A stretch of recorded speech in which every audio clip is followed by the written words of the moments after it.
Single பொண்ணு தாரணின்னு உனக்கு யாரா ஃப்ரெண்ட் இருக்காங்களாடா? இருக்காங்க ப்ரோ. அவங்க நீ ஒரு சரியான பொம்பளை சோக்கு, பொம்பளை வயசுல பேசுறீங்கன்னா இவன் வந்து கண்டென்ட் கொடுப்பான்னு சொல்லி எனக்கு மெசேஜ் பண்ணிக்குது அந்த பொண்ணு.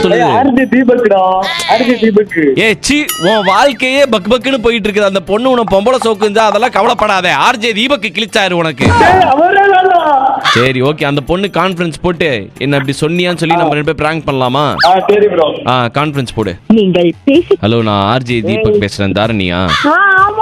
அவன் என்ன சிங்கமா இவ்வளவு நேரம் திட்டிட்டு இருக்காமா உன்னால? உடனே தாண்டி எதுக்கு நம்பர் கொடுத்த? பிராங்க் பண்ணதான் கொடுத்தேன். ஏன் ப்ரோ நீ எப்படி ப்ரோ உனக்கு போன் அடிச்சு நீ எப்படி ப்ரோ கேப்பா? நான் எப்படி கேப்பேன்னா நீ அமைதியாடுறா. என்ன சாரினா? சாரிண்ணா, அவன் தெரியாம பேசிட்டான். நான் சொல்லிக்கிறேன். என்ன சொல்லிக்கிற?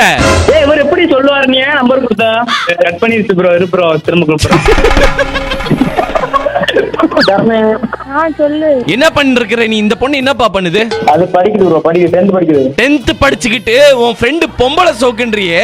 அண்ணா நான் விளையாட்டு தான் சொன்னேன். நீங்க காமெடியா வீடியோ போடுவீங்க, நான் பாத்துருக்கேனா? இல்ல காமெடியா பண்ண சொல்ற. காமெடியான்ட்டு உங்க அப்பாக்கு போன் போட்டு சிம்பு நடிச்சது 10 தலை, உங்க அப்பா ஒரு வழுக்க தலைன்னு சொல்லவா?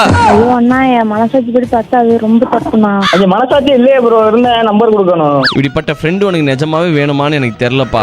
சாரிப்பா, நான் உன்கிட்ட சாரி கேட்டுக்கிறேன்ப்பா. அது பரவாயில்ல ப்ரோ, அந்த அவ்வளவு மன்னிக்கவே மாட்டேன் ப்ரோ. நான் விளையாட்டுக்கு தான் சொன்னேன். நான் நீங்க பிராங்க் பண்ண போய் தான் அப்படி சொன்னேன். ஏய் கண்டிப்பா அதோட இன்ஸ்டாகிராம் எடுத்து பார்த்தா தெரிஞ்சிரும்டா. நீ ஒரு பொம்பளை சோக்குன்னு எத்தனை பேர்ட்ட சொல்லி இருக்குதோ. தம்பி அந்த பொண்ணை பிளாக் பண்ணிருப்பா இன்ஸ்டாகிராம்ல.